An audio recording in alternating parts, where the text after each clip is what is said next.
Freedom Party is often asked, what's your position on marijuana?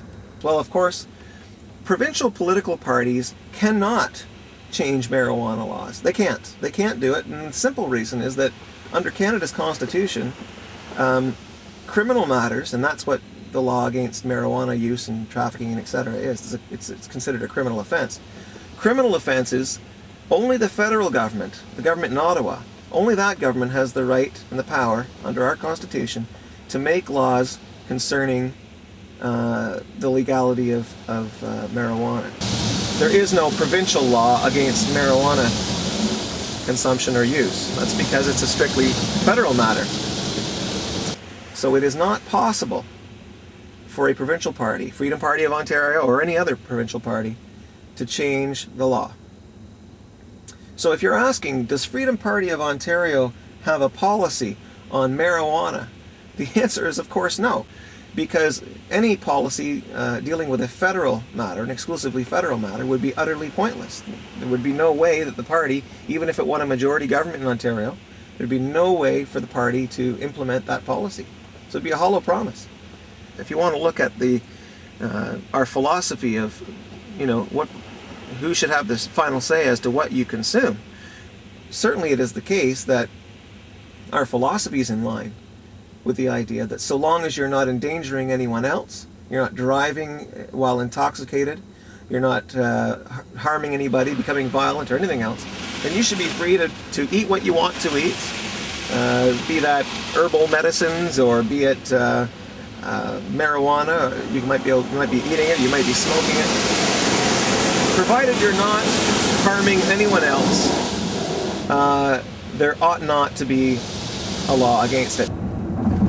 So a few weeks ago, the leader of the Progressive Conservative Party, John Tory, was touring a quote-unquote grow-op.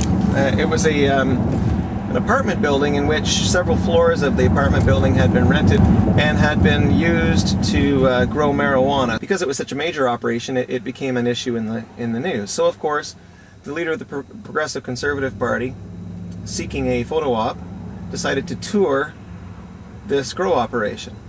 And he started shooting his mouth off in a law and order way because he thought that, he could get some votes by saying that he was going to crack down on those who grow marijuana. Mr. Trouble never hangs around when he hears this mighty sound. Here I come to save the day. That means that Mighty Mouse is on the way. And then, of course, politics being what it is, the Liberals issued to the press a story that had been written, an article that had been written by John Tory when he was in law school at Osgoode Hall, I believe it was, in a newspaper called Obiter Dicta.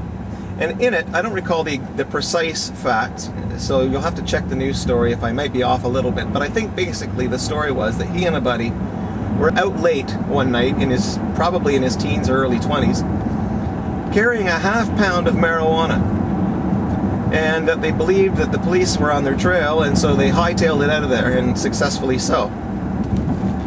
Now, of course, the reason this old article was issued by the Liberals to the press was to demonstrate that John Tory was being a complete and utter hypocrite, and that for him now to go around saying we ought to crack down on marijuana when he in his past was carrying around a half pound, that's not personal use by today's or even their standards in those days. That would be considered an amount of marijuana which, if you were caught with a half pound, you would be considered to be carrying it for the purpose of trafficking. And incidentally, in Ontario, in Canada, there is no statute of limitations. Even today, the Crown could, if it believed it had enough evidence, it could lay a charge on John Tory, leader of the Progressive Conservative Party,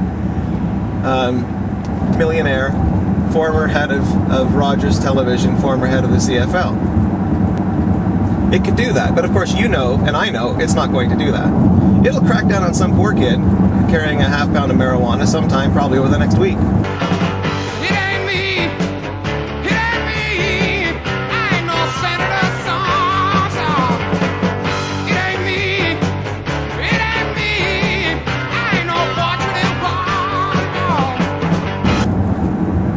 So for him now to go out and talk about how we should be cracking down on people who grow or use or possess marijuana is, to my mind, absolutely and utterly hypocritical and wrong.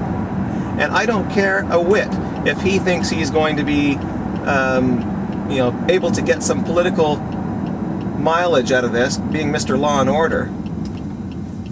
That just makes it all the more despicable. If he wants to be Mr. Law and Order, he should turn himself in, as far as I'm concerned. But of course he won't do that. Instead, he'll stand by as your son or your daughter or your friend is arrested for carrying that half pound of marijuana.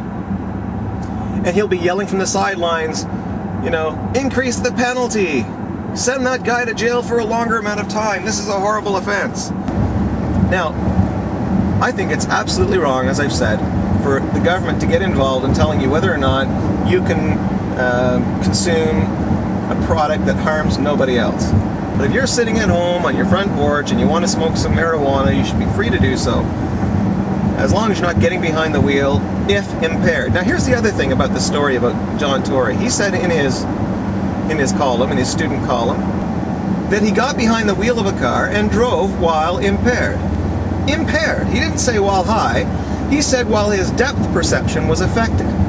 Tooling down the highway doing 79. I'm a twin pipe papa and I'm feeling fine. Hey man, dig that. Was that a red stop sign?